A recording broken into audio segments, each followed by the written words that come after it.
Once upon a time, in the great Iloro kingdom, there stood a grand palace with tall wooden gates carved with ancient designs that told stories of brave kings and queens from long ago.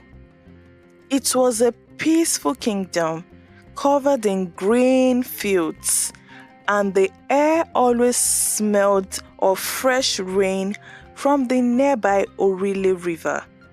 Farmers tilled the land while hunters went into the deep forest, returning with tales of their adventures with animals. The kingdom was ruled by Oba Adegoke, a wise and gentle king who loved his people. Oba Adegoke had only one daughter, Princess Adeshewa, who was known far and wide for her beauty. Her dark skin gleamed like polished ebony, and her braided hair was always adorned with fine gold beads from the market of Ibadan. But while she was beautiful on the outside, Adeshewa had a heart filled with pride. She looked down on the villagers, the maids, and even the noblemen who came to visit her father's palace. Every morning, the palace courtyard would bustle with activity as villagers came to sell their woven baskets, pots, and freshly caught fish. Adeshewa, however, hardly noticed them. She spent her days in a luxurious chamber surrounded by gold mirrors, silk dresses, and the finest jewelry in the kingdom. Her maids would line up to serve her, but she would often snap at them for the smallest mistakes. One early morning, one of her maids, Abeni, entered her room carrying a tray of fresh Adire clothes from the market, along with a new jar of shea butter. She trembled slightly as she feared the princess's temper. Abeni set the jar on the princess's table, but in her haste, she accidentally knocked it over. Adeshewa's eye fled with anger. "Abeni, you foolish girl! Do you know how precious that is?" she yelled. "I'm so sorry, princess," Abeni stammered, kneeling and quickly trying to clean up the mess. "You can walk all your life, but you will never afford a jar of shea butter as fine as this one." Adeshewa scoffed. "Now clean up and get out of my sight." Abeni fled the room, tears in her eyes. Adeshewa's word had cut deep, but the princess didn't care. She continued to admire herself in the mirror, smiling at her reflection. Little did she know her father, Oba Adegoke, had heard everything from outside her chamber door. That evening, the king summoned Adeshewa to the royal hall. "My daughter," he began, his voice heavy with disappointment, "I have watched you grow into a fine young woman, but your heart is filled with pride. You treat people like they are beneath you. This is not the way of a true queen." Adeshewa frowned. "But father, no one is as worthy as I am." Oba Adegoke shook his head sadly. "You think so highly of yourself, Adeshewa. It is time for you to marry, and perhaps in marriage You will learn the humility you lack. Adeshewa rolled her eyes. There is no man in this kingdom or the next that is good enough for me. Well, said the king sternly, tomorrow 6 of the most respected young men from neighboring kingdoms will arrive. You will meet them and you will choose a husband. I only ask that you show them respect. Adeshewa did not argue, though she still felt no man could match her beauty or status. The next day, the palace was transformed for the grand feast. Colorful ashoke clothes draped the walls, and the finest woven mats covered the floors. Musicians played the talking drums, filling the air with lively tunes that made the guests sway in rhythm. The people of Iloro gathered to witness the princess choose her husband. When the 6 young men entered the palace, they were dressed in their finest agbadas and ofi woven cap. The first man was a noble farmer from Oyo, whose broad shoulders and powerful build showed his strength. Too short, Adeshewa grumbled under her breath, loud enough for him to hear. The second was a hunter from Ijebu, his height towering over everyone. He is as thin as a broomstick, she laughed, turning her back to him. The third man was a warrior from Ife, known for his bravery in battle, but his skin was pale from a recent illness. He looks like he will faint any minute, she mocked. The next 2 men were a merchant and a teacher with a hunched posture, but Adeshewa found reasons to make fun of them as well. Finally, the 6th man approached. He was a handsome prince from Benin, but his chin was slightly pointed. Ah, look at him, she mocked. He looks like a gorilla with that chin. I shall call him the Gorilla Prince. They all fell silent. The men were embarrassed and furious, and Oba Adegoke was filled with shame. He stood abruptly and raised his hands to silence the crowd. My daughter has insulted every honorable man I have brought before her. From now on, I make a vow. The next man who passes the palace, no matter who he is, will be her husband, even if he is a beggar. Adeshewa's face turned pale. She opened her mouth to protest, but the king's decision was final. The next day, as the sun rose over the kingdom, a musician called Alabi wandered past the palace gates. Dressed in ragged clothes, he carried an old drum and sang songs as he walked through the streets. His voice was sweet, and the sound of his music reached to the ears of Oba Adegoke, who sat in the palace courtyard. Who is that singing? The king asked. Your Majesty, it is just a poor musician. One of the palace guards replied. Bring him to me, the king commanded. Alabi was brought before the king, and as he stood there, the king turned to his daughter. This man will be your husband. Adeshewa was horrified. Father, please, you can't do this. You mocked the good men I brought to you. So now, you will marry this humble musician, Oba Adekoke declared.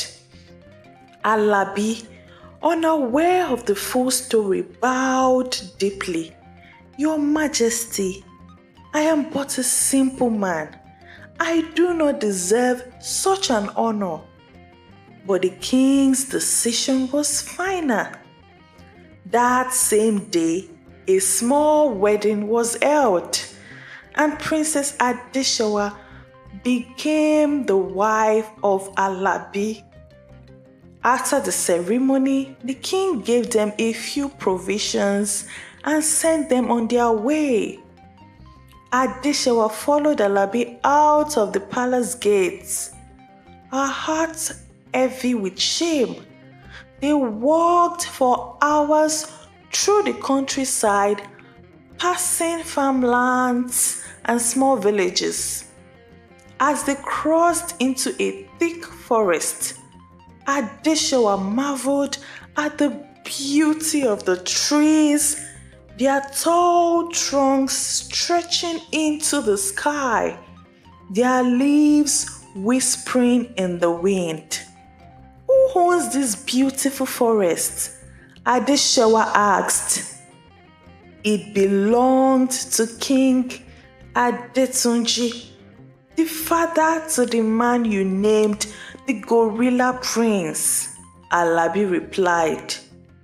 If only I had married him, she sighed. Alabi frowned but said nothing.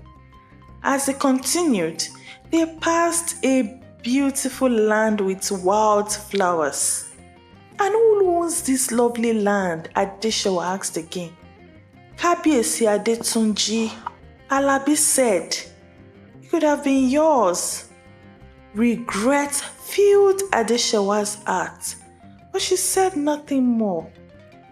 Eventually, they reached a small, run-down hut at the edge of the forest.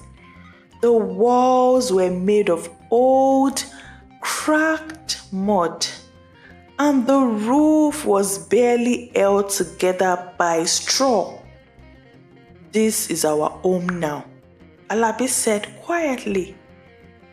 Adeshawa looked around in disbelief. This is where we will live? Yes, Alabi replied. There are no servants here. You will have to do everything yourself. Adeshawa felt her heart sink. But she had no choice.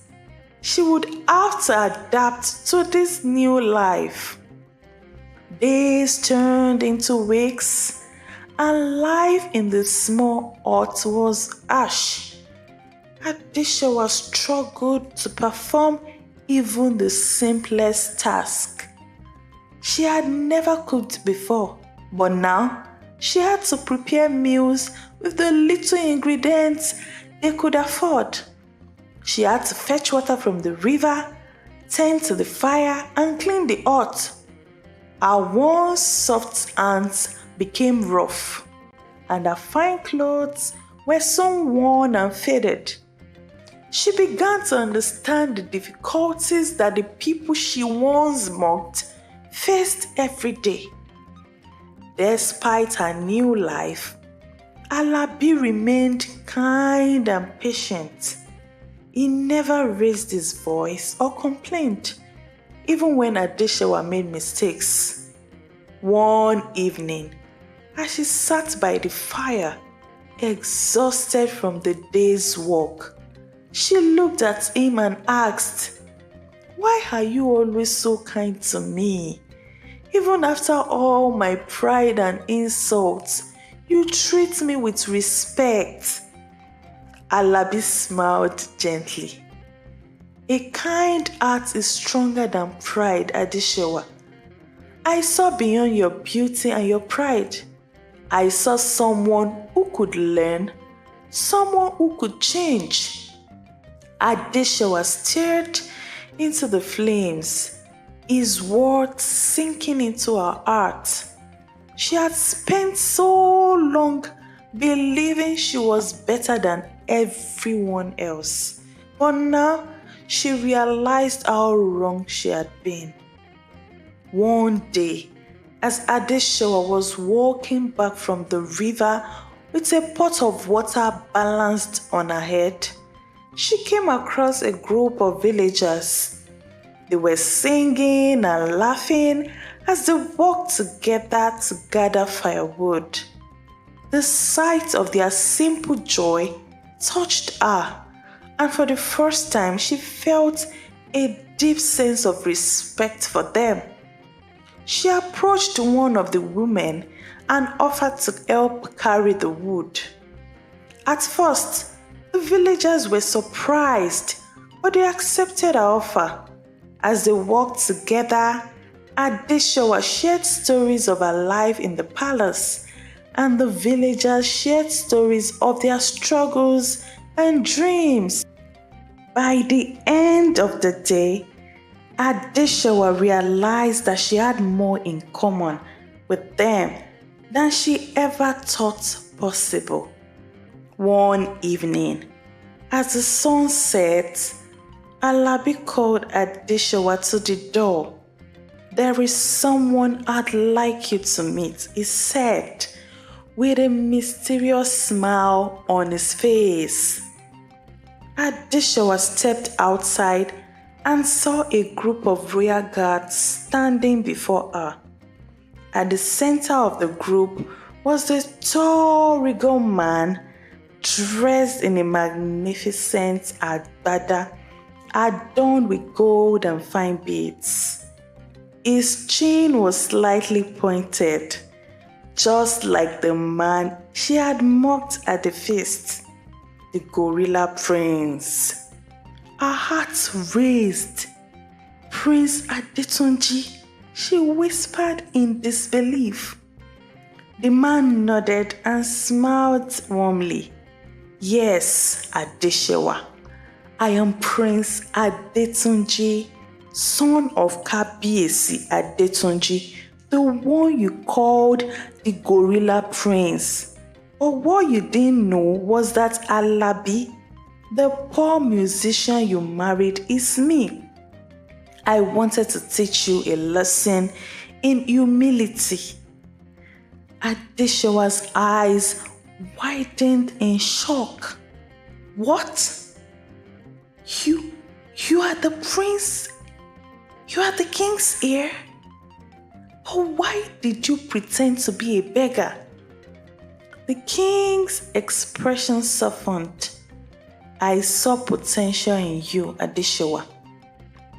I knew that beneath your pride was a heart capable of love and kindness.